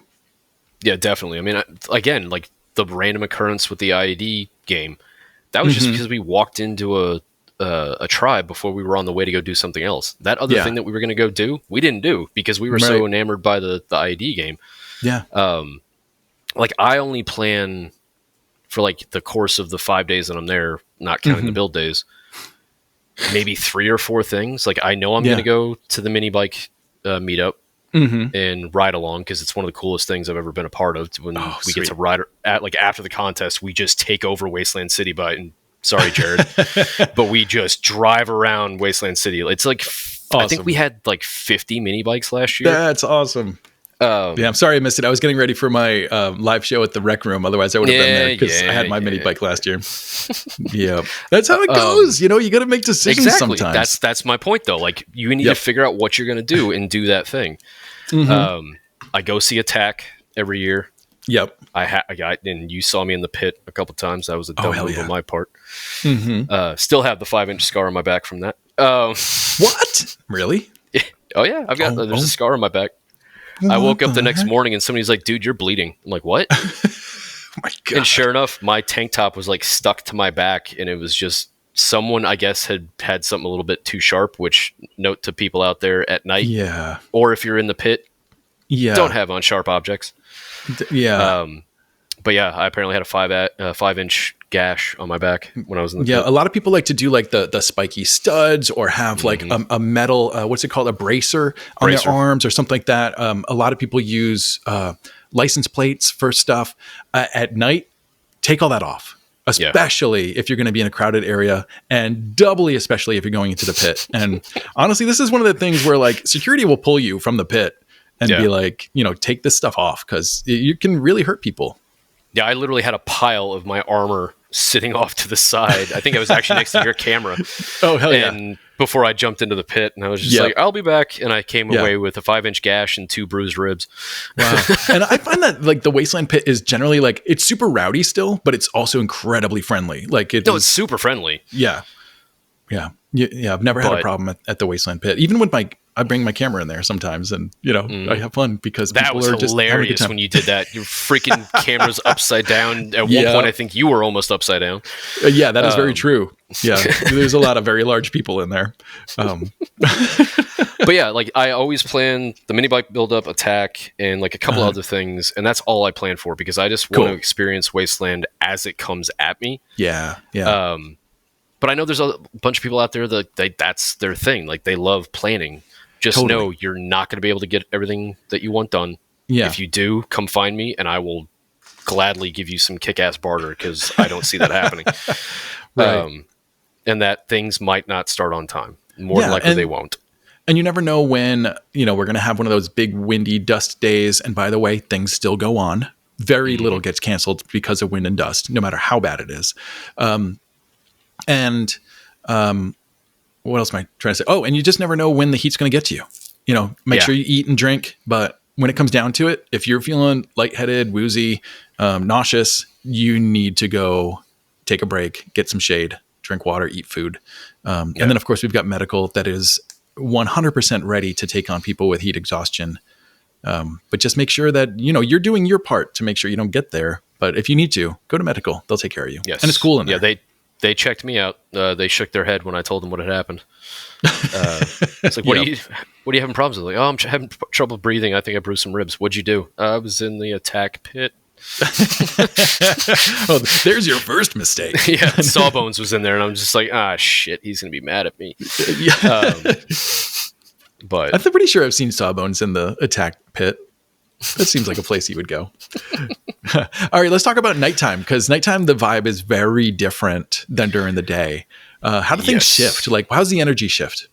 So the energy definitely comes alive. Everyone in the day, especially like the more days you get into, especially like Friday, and definitely Saturday, because everyone went hard Friday. Yeah. But the energy level skyrockets at night compared to the day. Day, everyone's kind of like trying to find shade. They're trying to stay hydrated. They're trying to make sure they're eating. Nighttime, it becomes a whole different animal. Yeah. People are hooting and hollering a lot more. That's what really attracts me, because usually I take it easy during the day. I'm usually at my satellite camp with the casino. We're just kind of resting up throughout the day, and then prepping for night. Especially being at the casino, once the sun goes down, that place is insane. Yeah. Yeah. So yeah, just seeing everyone come alive at that point, and then seeing some of the costumes that people are bringing out at night, because they can wear a little bit more because it's cold, it's cooler. So you get to kind of see even more cool costumes. Yeah. And people transform for that. Sweet. But overall, it's seeing Wasteland at night is a whole different experience. Yeah. With all the lights and the cool, effects that people are doing and all that kind of stuff. It's really awesome to see. Yeah. And then you got the bands playing in the background. The Wasteland sign is lit up. So it's, flames are shooting off left and right. It's like, it becomes a whole different animal. Yeah. Yeah. And there's a lot of side stages that are hosted by tribes. I know the Wasted Saints have always had a big side stage. The Seven Sisters Petroleum does a lot of events in their open space. And last year they hosted the free fire spin area, where if you want to spin fire, you can do it in a controlled place there. Also, you're not allowed to spin fire unless you're a professional, not a professional, as one of the entertainment volunteers, or at Seven Sisters, they do free spin. So you don't just start free spinning fire in your camp or anything like that. Go to Seven Sisters. Yeah, because they used to have the Hades section, I think, used to have like a fire spinning area. Yep. I don't know if they're still doing that or not, though. Yeah. And I don't think we have an official announcement on that yet this year. So if you're interested in that, just keep an eye out on Wastelander Central, and then of course check it out when you get to the event. But yeah, before you light up, make sure you're in a approved space. But yeah, like at night, that's when you start to see more of the crazy venues going on. You've got Thunderdome that opens up. Yeah. The battle bots over by the Thunderdome, they open up. I know what else goes on. Yeah, a lot of like the dance kind of club areas, like the Mushroom Cloud Lounge. DXC will have DJs in their Forlorn Hope Saloon. And then it's like several spots throughout. You'll kind of walk around and you'll know that something's going on here and there. And yeah, it's really cool. Goat Heads will constantly have DJs going on and whatnot. Yeah.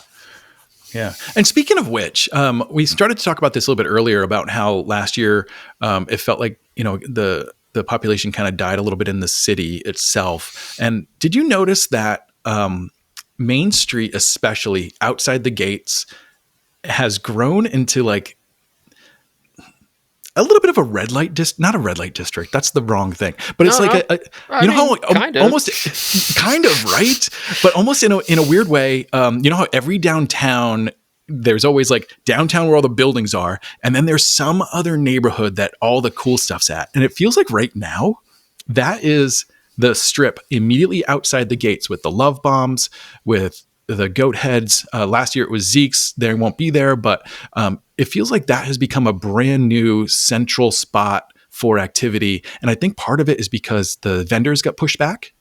Yeah. And so now there's more tribes right there, which I think is really great. But it's been a really interesting thing to see the theme zone that's outside the gates take on much more energy and kind of like population draw. It's kind of like it's kind of like the club district, if you want to call it it's something else other than the red light district, because a lot of the bars that are on the city gate side, in Wasteland City proper, which I think I counted, I want to say there's 18 bars inside the gates. Yeah. Mainly are all kind of hang out and chill. Like none of them are really rowdy. It's not like a dance like other than Mushroom Cloud Lounge, Wasted Saints, that kind of stuff. But most of them, like Skullfield's Drifters, Rabbit Radstag Saloon, Rec Room. It's mainly a lot more chill vibes. Right. Yeah, that's a really good point. But the goat heads, goat heads can get rowdy. Zeke's can definitely get rowdy. Poteka, I know, is on the theme zone, but that's more of kind of a chill vibe, that kind of thing. And then the one thing that I definitely noticed is I think a lot of people, from what I heard, because I think my tribe mate was telling me, is a lot of people in Tent City proper brought their own bars. Yeah. And I think that's another reason people stayed in Tent City instead of coming to the city, is that they were staying at their own bars. Yeah. That's great. Right. But come experience the things that people spent all their hard, blood, sweat, and tears and time on. Come experience that. Like, I get it. I mean, hell, I opened my own bar at the smaller events that I go to, because I was just like, I want a cool chill place. And we opened up the Rusted Clutch, which all we play is Clutch. Nice name. Wait, all you play is Clutch, like the band? The band. That's it. That's all we play.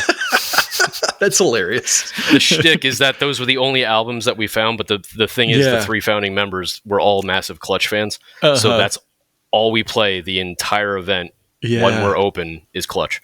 Yeah, that's awesome. Oh my gosh.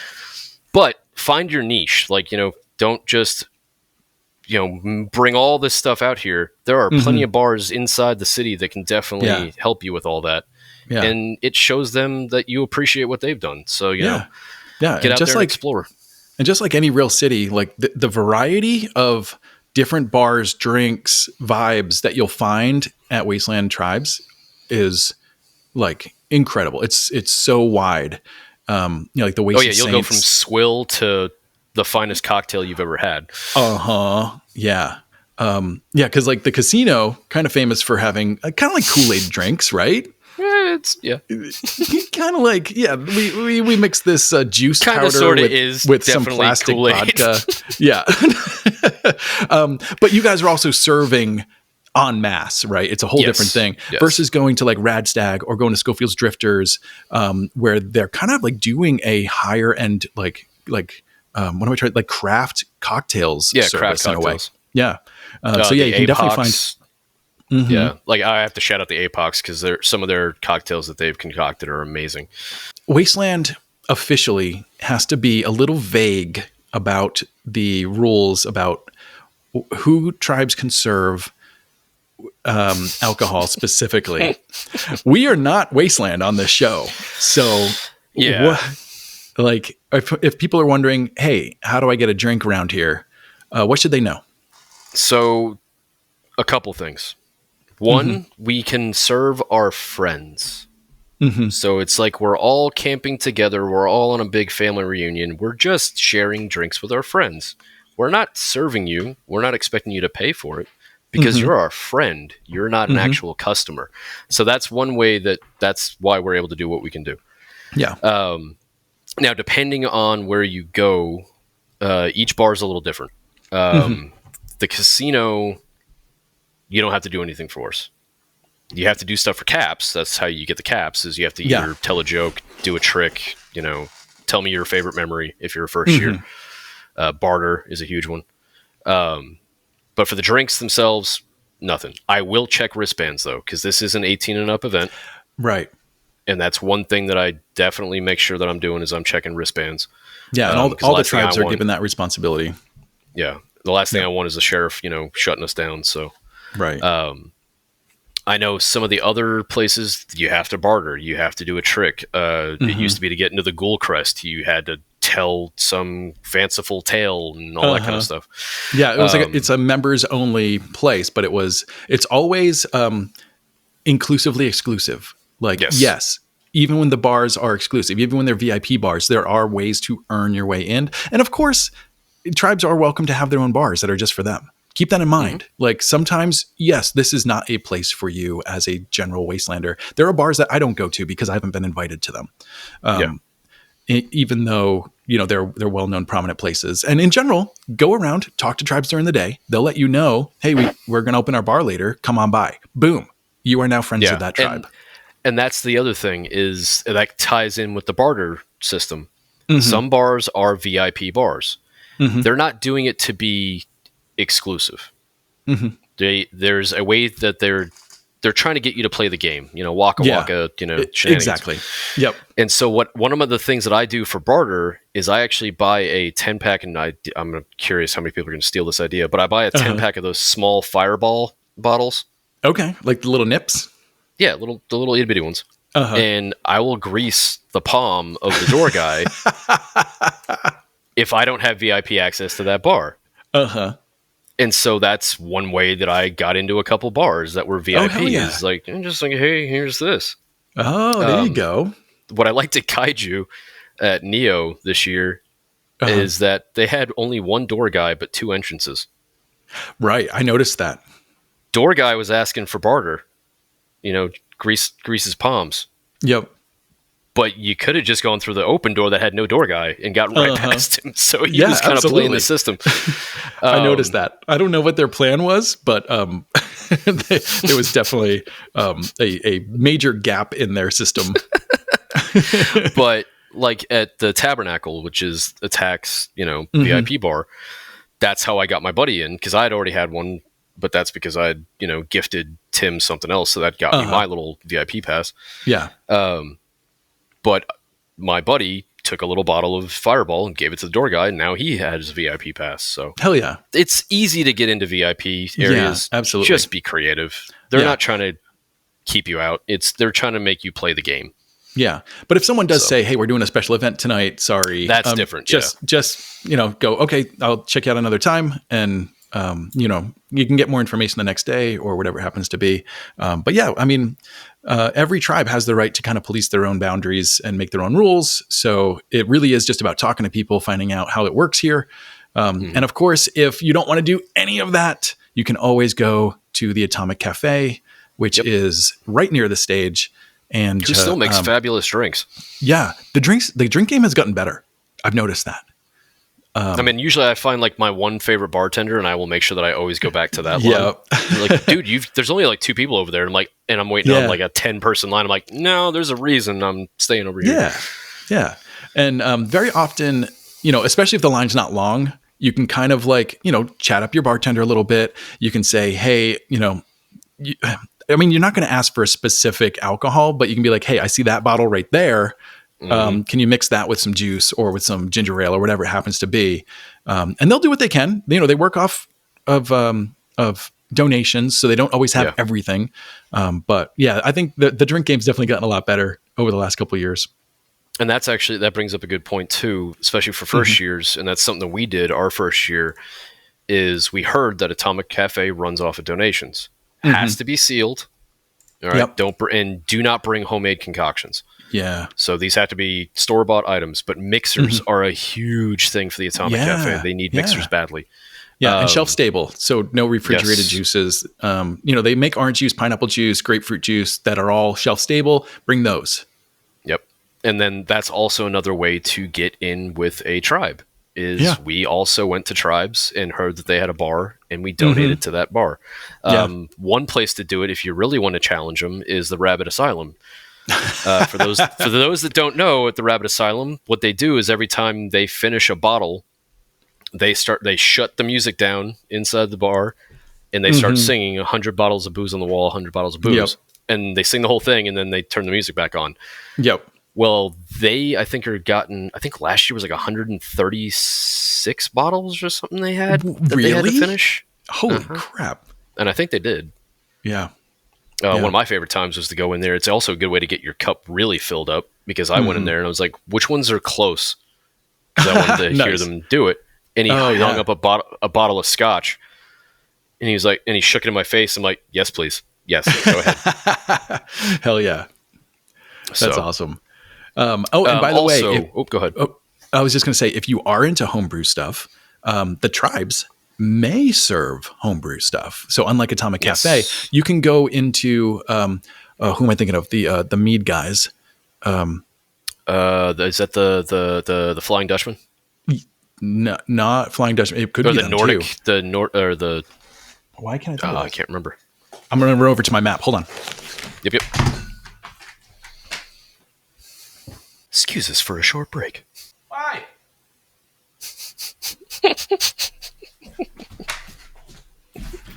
It's the wrong year. Oh no! I couldn't find him. There it is. The Sunken Norwegian. The Sunken Norwegian. I knew it was something that was a ship name. Yeah. So those guys, they do a mead bar. It's one of those places you don't know that you can go in there because it just looks like a wall. But it's definitely a speakeasy. There are ways in. Barter is part of it. Bribery is also. And they do. They'll go in there and do a mead tasting with a bunch of homemade stuff, and they do a homemade mead contest as well. So that one's really fun to participate in. And I think the Bombers do it's a day where everyone brings like their finest drinks or their weirdest drinks or whatever. Cool. I think the Bombers do that. All right. And so for our friends that maybe aren't drinking, don't imbibe, or just taking a break, or if they're just out and maybe they do drink, but they need to rehydrate after a hot day, what should they know about Wasteland bars? So, always make sure that you're checking with each bar. I know a lot of bars have non-alcoholic options, teetotaler options. I mean, there's an entire tribe that's devoted to teetotalers. So don't feel like you're alone or that you're a pariah for not drinking. Right. That's not the case at all. It's more than fine, more than respectable, and plenty of bars will have those options. The casino, we actually have a non-alcoholic option. It's not water; it is a flavored drink. And I know plenty of the other bars around the city also carry non-alcoholic drinks for people that don't partake. There's been a big push for tribes that do have a bar to always have a non-alcoholic option, which I think is awesome. And a lot of times it's like, it'll be some kind of like, not only is it non-alcoholic, but it's actually like vitamin water or electrolyte water or something like that. So it can actually be like really rejuvenating. And, even as someone that does drink, I will very often get the non-alcoholic option because one, it tastes good. And two, like I don't really like to drink during the day, especially, but I still want to be participating. So yeah, it's a really cool thing. And even on that with water, if you need water, a lot of bars will also have water for you. So also keep that in mind as well. So keep hydrating throughout the day and the night. So the Love Bombs provide top-notch outcomes for the most discriminating clients all across the wasteland. When you need executive escort and protection, intelligence analysis, direct action, or other specialized solutions, the Love Bombs provide a bespoke option tailored directly to your needs. Listen to this heartfelt testimonial from one of the Love Bombs' satisfied clients. I hired the Love Bombs to save my precious Pookie Pie from them there scabs over yonder. They was fixing to turn his poor hide into jerky. Woo! Whew! I reckon not a one of those bastards will walk away from this scuffle. Because it's on the body part.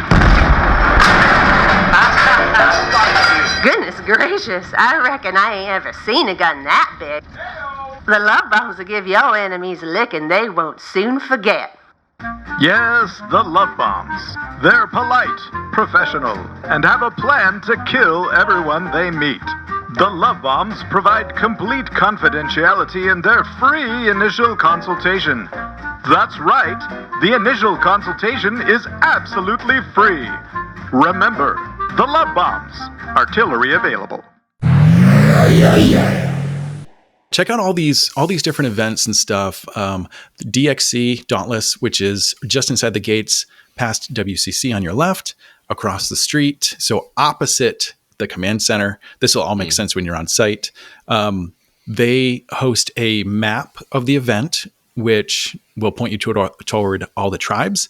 And then to the right of that, you will find tribe events and tribe missions. So that's like kind of like just a big old billboard where people can post their signs and stuff, so you can find out what's going on. And then they also have, last year they introduced a television that has all the events, official events of the day listed out. So you can check that out for the schedule as well. It's a really good stop when you're making your way to the city. What was the other one?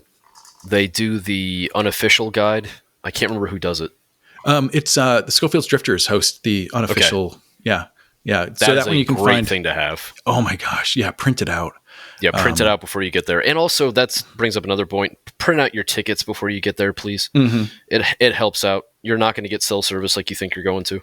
Yeah, exactly. Yeah. You'll have 4 bars, but there's no bandwidth. Yeah. So it'll look like you should have a signal, but nothing gets through. But yeah, word to the wise. If you need to make a phone call, climb, we call them the Twin Hills or the Boobies or various. It's the West Hills up where the memorial is. If you get up over those hills, you can sometimes get a phone call through. Because just don't do it by the memorial. Yeah, not by the memorial. Leave that for, it's hallowed ground. Sweet. All right. So I think we kind of went through everything. Real quick, bring a cup.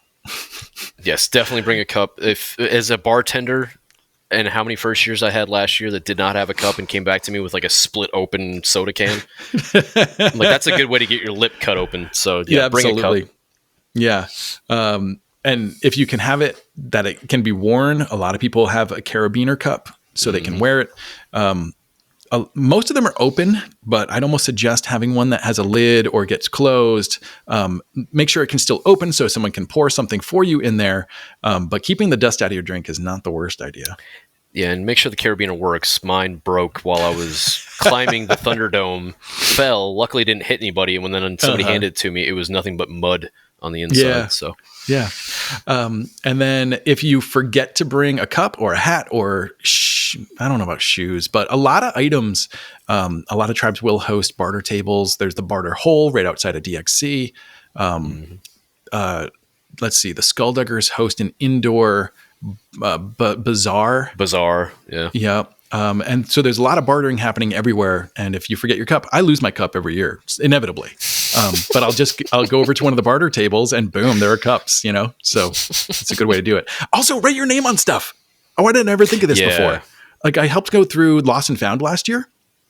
And once something's lost at Wasteland, it's probably lost. Although I've found a couple things so far. But if your name is written on your cup, and your tribe camp isn't written on your cup, it will make its way back to your camp, which is awesome. So just write your name on stuff. Big help. Massive help. Yeah. All right. So I saw one of your notes here says use the first year to gain inspiration for next year. Explain that, sir. So the big thing when it comes to Wasteland and what I see a lot of the time are people panicking about being the crazy raider, like they have to have the crazy costume their first year. And I think a lot of that stems from watching highlight videos. And yes, those people have amazing costumes, but it's a highlight video for a reason. These are the best of that year. The best advice I can give you to kind of give you peace of mind in what your costume may look like your first year is watch MakeShift's 4 hours on Main Street videos. Yeah, there's a bunch of them now. And you get to see what the majority of people at Wasteland look like. You'll be very surprised when you get there. Most people are wearing Wasteland Basic. Yeah. Especially during the day. Yeah, especially during the day. And so don't feel like you have to overstress yourself while you're at the, leading up to the event, that you have to be big and crazy and have, 1,000 different things all over you to look cool. Go there, enjoy the event, let it inspire you for what you want to do for the next year. All right. If you build up so much anxiety leading up to it, you're not going to have any fun. You're going to be so worried about what your outfit looks like. Go there, experience it. You may decide, hey, I saw these cool vehicles. I want to do a vehicle next year. That's what I did. I ended up getting a mini bike, and now I ride that damn thing everywhere. My costumes, even though I'm a massive costumer, I look back at my first Wasteland costume and like, wow, that was really crappy compared to what I have now. But it's because I gained inspiration every single year. So don't overstress yourself. Go have fun, experience Wasteland for what it is. Especially if it's something that you were just told by. I noticed a lot of people last year, they weren't Fallout fans. They weren't Mad Max fans. They didn't know anything about any of that. They just heard it was a cool post-apocalyptic event. And so they had no idea what to expect. So you can do the research if you want to. I still suggest doing the research, but don't kill yourself trying to, go balls to the wall, over the top. There's people that have been going for 15 years that still wear Wasteland Basic. Yeah. Me. Yeah.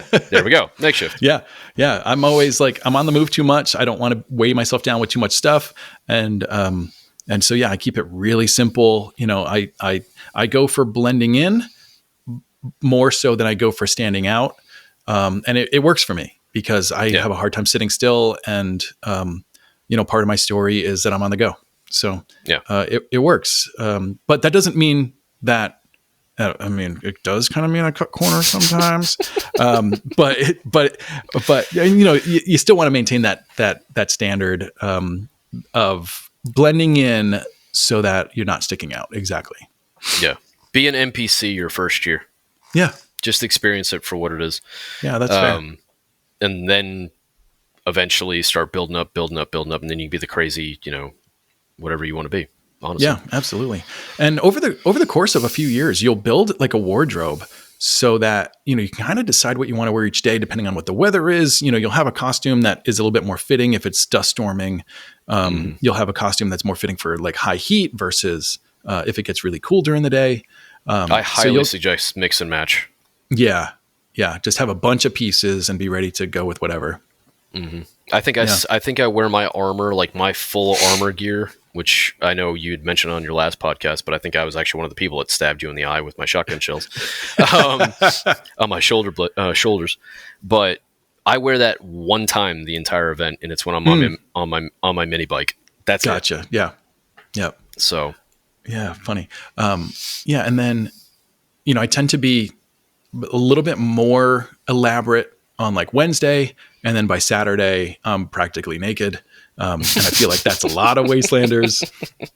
And also, because you brought this up, make your costume huggable. We are a lovey-dovey bunch of desert rats, and there's nothing like giving someone a big hug and getting like spikes in your chest, or like wrapping your arms around their shoulder and your arms are getting carved into. Chains and fishnets don't mix, and I found that out the hard way at Atomic Falls. I was hugging a friend, and I went to go pull away, and it was right in a very sensitive area where the chain on my vest was attached to her fishnets. Goodness. But also on that point, consent. I cannot stress that enough. Yeah. I've noticed it's becoming more of a trend of like, can I give you a hug? It's gotten to that point, which I think is really good, because not everyone likes to be touched. Yeah. And when we're with our people, we can be very lovey-dovey, but when you're approaching a new person or being introduced to somebody, like saying, "Are you a hugger?" can be really helpful. Sometimes like, "Hey, do you want a high five or a handshake?" That kind of deal. Yeah. And yeah, like we're a very close group, but that doesn't mean you have carte blanche to touch whoever you want. Exactly. Yeah. And that even goes for lighter stuff like hugs. And definitely for anything more than that, for crying out loud. But I think like society in general, especially Wastelanders, have gotten really good with the consent rules. And if you don't know about consent, basically, if you're going to do anything to someone else's body or in their space, just make sure they're okay with it. Yep. Yeah. And enthusiastic consent for anything that is more than basically any kind of touch. Enthusiastic consent. Yeah. Cool. All right. And let's see. Along with those lines, I don't know. Is this the right place or time? I mean, I got to talk about it now. Nudity at Wasteland is generally allowed. Not your lower bits, but your upper bits. I mean, your lower bits technically are not allowed, but yeah, we've been talking about like the consent of people seeing it. And so, yeah, there's a little bit. We're currently having this conversation in general. Well, I know on Wasteland on the website, I know the line, and I know Atomic Falls. It's the same thing. Mm-hmm. No costume is not a costume. Yeah, you know what I mean. So just saying, "Oh, I'm just a random weird spirit that's always nude." Okay, but if you're going to do that, you need to be covered in dirt. You need to be covered, Yeah. If you're just stark naked walking through, it doesn't make any sense. It's just, but yeah, you will see people in very vast array of undress throughout the event. But yeah, I don't know. Yeah. And it's interesting because once you're in a tribe space, it's kind of like they're welcome to do what they want in that space. But when it's on the street, like we have some events like the Witches Walk where some people will go, some femmes will go topless. So that's one of the things I think we're going to kind of figure it out over the next few events about what that kind of like means, because not everyone necessarily consents to seeing people naked. But then again, we're also natural beings in a natural world, and nudity is part of that. And if we weren't born in America, none of us would care about it at all. That's true.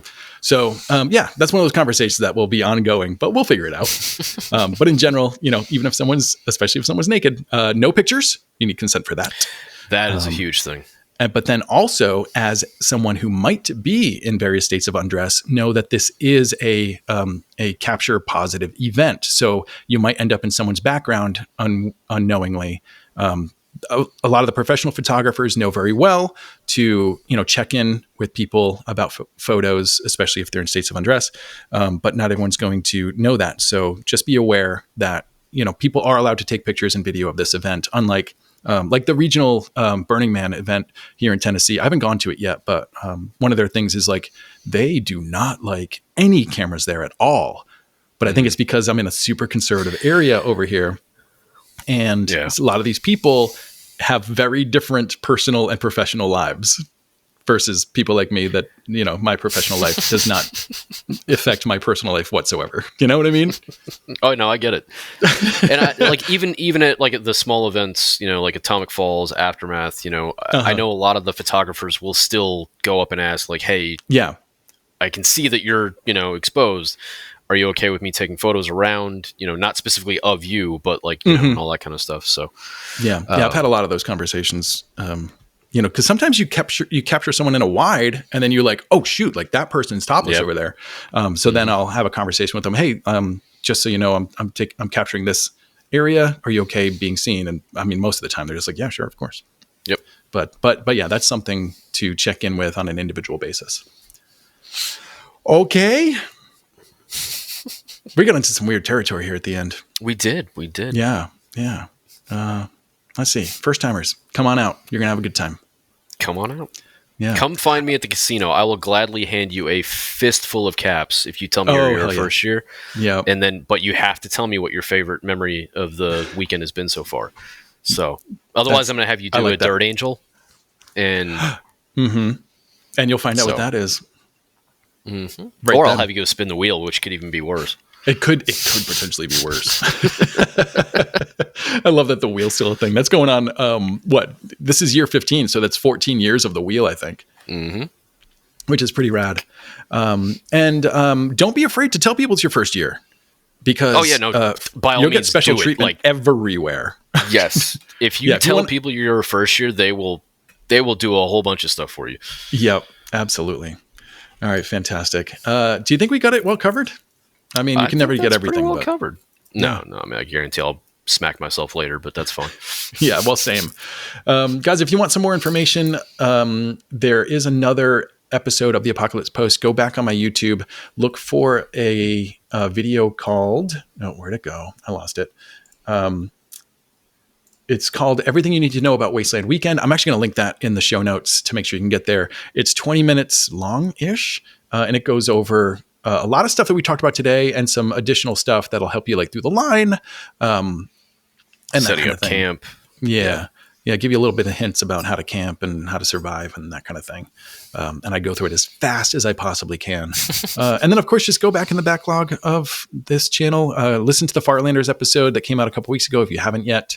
It's got a really good base on how to take that Wasteland Basic costume and amplify it up a little bit. So yeah, there's a lot of really good stuff out there that you can do. And absolutely make sure you check out wastelandweekend.com and Wastelander Central for as much information as you can possibly absorb. And I think we got it. All right. Yeah. Hey, thanks, Spam, for coming on and giving us your perspective as a newer Wastelander, having just gone through this over the last couple of years. It was my pleasure to finally be on here. And yeah. Awesome. I'll come up with another idea, and then 4 years from now, we'll go with that one. Well, hopefully it won't be that long this time. Oh, man. I'm embarrassed. Yeah, and let's see. At my Rec Room show on Thursday afternoon, we will, of course, be giving away the Biggest Guesticles belt. We are doing it. To a new top guest on the show. So, yep, that tradition will continue. Yet? I think so. I thought it was a tie.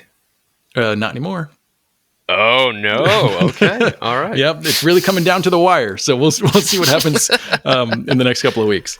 But all right, guys, we'll see you at Wasteland Weekend. Say hi to me and Spam on site because we love to meet some people. There will be no Duke's Camp this year. Well, no, I take that back. There will be no officially placed Duke's Camp on Main Street of Wasteland City this year. There will be a Duke's, what do we call it? Not an outlier, an outpost. Satellite camp. There'll be a Duke's outpost in Tent City that you can track down. I don't know where it's going to be. Yeah, checkpoint. I like that. And we will still be hosting a bar. But yeah, we don't have our full setup coming this year. We just had a lot of people getting married and having big life events and decided that it's a good year to take a break. So just like Zeke's, we're just going to regroup and come back strong again next year. And I think that covers it. You feel good? I feel good. I feel great. All right. Well, thanks again for coming on. I really appreciate you. And it's always great to hang out with you. Yeah, of course. Yeah. And I look forward to seeing you in a few weeks. Yeah, it's coming up so fast. Oh my gosh. All right. Well, for all you guys, make sure you are subscribed wherever you are listening. Leave a thumbs up or a comment if you can. And if you enjoyed today's episode, if you enjoyed spam, hey, if you enjoyed spam being on the show, and yes, I'm making it personal. Make sure you share this episode with a friend. If you hated today's episode, share it with an enemy and flood them with so much love that they wake up on a floating mattress. Oh, man. And we'll be back soon. Until then, stay alive.